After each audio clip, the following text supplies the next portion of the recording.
আসসালামু আলাইকুম। খেলা শুরু করছো তোমরা, শেষ করব আমরা। আমরা কারি কারি টাকা দিয়ে আইনি প্রক্রিয়ার মাধ্যমে আমার জামাইকে ফিরিয়ে নিয়ে আসবো, আমার কাছে ফিরে আসবো। এইভাবে দম্ভ করে লাইভে এসে শীর্ষ সন্ত্রাসী, চট্টগ্রামের শীর্ষ সন্ত্রাসী ছোট সাজ্জাদের স্ত্রী কথা বলছিলেন এবং দ্বিতীয়বার আরেকবার লাইভে এসে হুমকি দিচ্ছিলেন যে তাকে নিয়ে যারা উল্টাপাল্টা কন্টেন্ট বানিয়েছে তাদের সবার নামে থানায় মামলা করবে, কি জানি সাইবার ক্রাইমের মামলা করবে।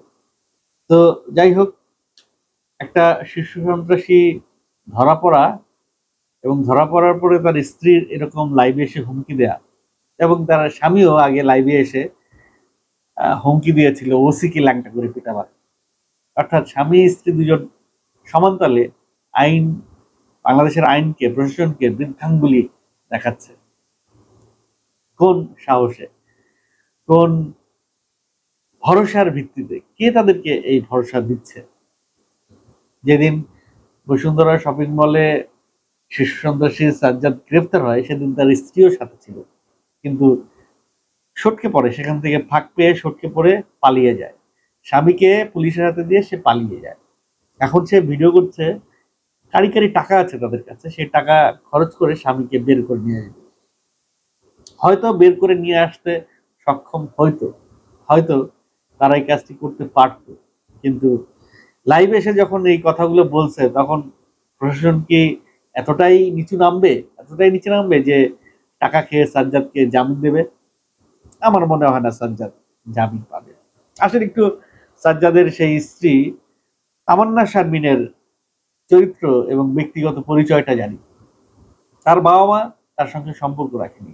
সে দুবাইতে 3 মাসের ট্যুরিস্ট ভিসায় যায়, সেখানে ডান্সারে, ক্লাবের ডান্সারের কাজ করে এবং ক্লাবের ডান্সারের কাজ করে অনেক পয়সা পাওয়া যায়। তো সাজ্জাদও কোনো একদিন দুবাইতে ঘুরতে গিয়ে, বেড়াতে গিয়ে এই তামান্না শারমিনের সঙ্গে পরিচয় এবং ঘনিষ্ঠতা হয়। মাঝখানে তাদের একটা ঝগড়া হয়, একটা দূরত্ব হয়। তারপর 2024-এ এসে এই তামান্না শারমিনকে সাজ্জাদ বিয়ে করে, কিন্তু তামান্না শারমিন সাজ্জাদের দ্বিতীয় স্ত্রী, আর সাজ্জাদ তামান্না শারমিনের তৃতীয় হাজবেন্ড। অর্থাৎ তামান্না শারমিন সাজ্জাদকে তৃতীয়বারের মতো বিয়ে করে, অর্থাৎ এর আগে তার 2টি বিয়ে বিচ্ছেদ হয়েছে। তো সাজ্জাদও ধোয়া তুলসী পাতা না, সে এর আগে এক হিজড়াকে বিয়ে করেছিল যার নাম শিলা। সে চট্টগ্রামের হিজড়া সম্প্রদায়ের লিডার ছিল। পরে তার প্লাস্টিক সার্জারি এবং বিভিন্ন চিকিৎসার মাধ্যমে তার শারীরিক পরিবর্তন আনে এবং সেই পরিবর্তন নিয়ে সে সাজ্জাদকে বিয়ে করে চট্টগ্রামে আলাদা বাসা নিয়ে ভাড়া থাকতো, যেটা সাজ্জাদের পরিবারের সঙ্গে থাকতো না। আবার সাজ্জাদের পরিবার বলতে তার দাদি, তার বাবা মা তাকে ফেলে চলে যায়, তার দাদির কাছে সে বড় হয়। অর্থাৎ পারিবারিক অনুশাসনে সাজ্জাদ কখনোই ছিল না। ভদ্রতা, আচার আচরণ, সামাজিকতা এইসব সাজ্জাদের জানবার কথা নয়। শোনা যায় দুবাইয়ে এক সন্ত্রাসী আছে যার নাম সাজ্জাদ, সে বড় সাজ্জাদ, আর ছোট সাজ্জাদ সে বাংলাদেশে বসে এই খুন, চাঁদাবাজি, লুণ্ঠন এই সমস্ত চালিয়ে যায় ওই বড় সাজ্জাদের সাইনবোর্ডের আন্ডারে। রাউজানে একটা দুর্গম এলাকায় সাজ্জাদ গা ঢাকা দিয়ে থাকতো, পাহাড়ি এলাকায়।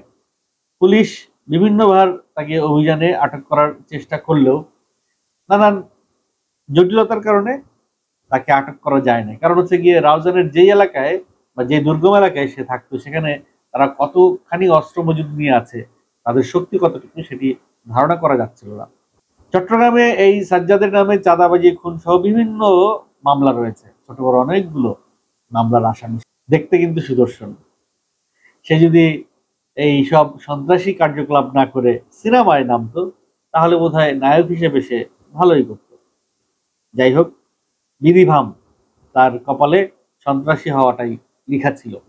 সে সন্ত্রাসী হয়েছে, অনেক টাকা পয়সা সে কামিয়েছে, যে টাকা পয়সার গরম এখন তার স্ত্রী দেখাচ্ছে। তামান্না শারমিন এবং সাজ্জাদ এদের পারিবারিক স্খলনের কারণে, পারিবারিক শিক্ষার অভাবে তারা আজকে এই অবস্থায় এসে দাঁড়িয়েছে।